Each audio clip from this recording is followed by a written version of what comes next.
அண்மை செய்தி. மதுரை மாவட்டம் திருமங்கலம் அருகே அடுத்தடுத்து இருவருக்கு சரமாரி அரிவாள் வெட்டு விழுந்துள்ளது.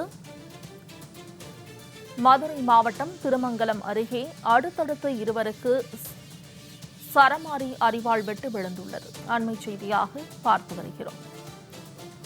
இருவருக்கு அரிவாள் வெட்டு விழுந்துள்ளது.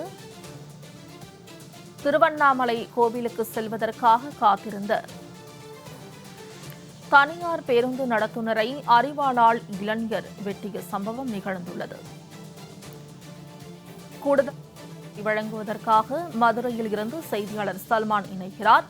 சல்மான், இது குறித்த விவரங்களை பதிவு செய்யலாம்.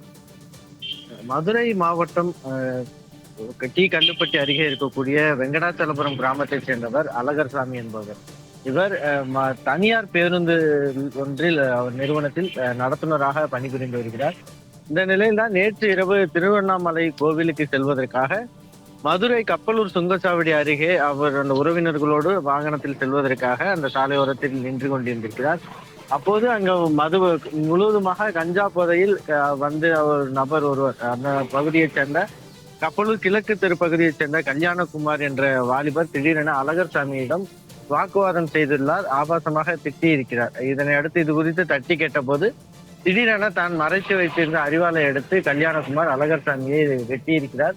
அதில் கீழே விழுந்த நிலையில் அடுத்தடுத்து கொடூரமாக வெட்டி படுகொலை செய்துவிட்டு அந்த பகுதியிலிருந்து தப்பி ஓடியிருக்கிறார்.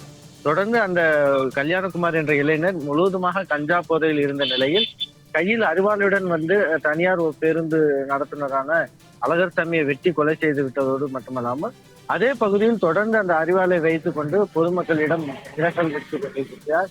அதே பகுதியில் அதையுமே தட்டி கேட்ட போஸ் என்ற ஒரு முதியவரையும் கூட அவர் தாக்கி அவரும் மருத்துவமனையில் அனுமதிக்கப்பட்டிருக்கிறார். மதுரை மாவட்டத்தில் இருக்கக்கூடிய புறநகர் பகுதிகளை பொறுத்த மட்டிலும் தொடர்ந்து இந்த கஞ்சா மற்றும் உள்ளிட்ட பல்வேறு போதை வஸ்துகள் விற்பனை என்பது அதிக அளவிற்கு நடைபெறக்கூடியதன் விளைவாக தான் இதுபோன்று தொடர்பே இல்லாத அப்பாவி பொதுமக்கள் உயிரிழக்கக்கூடிய ஒரு சூழல் ஏற்படுகிறது.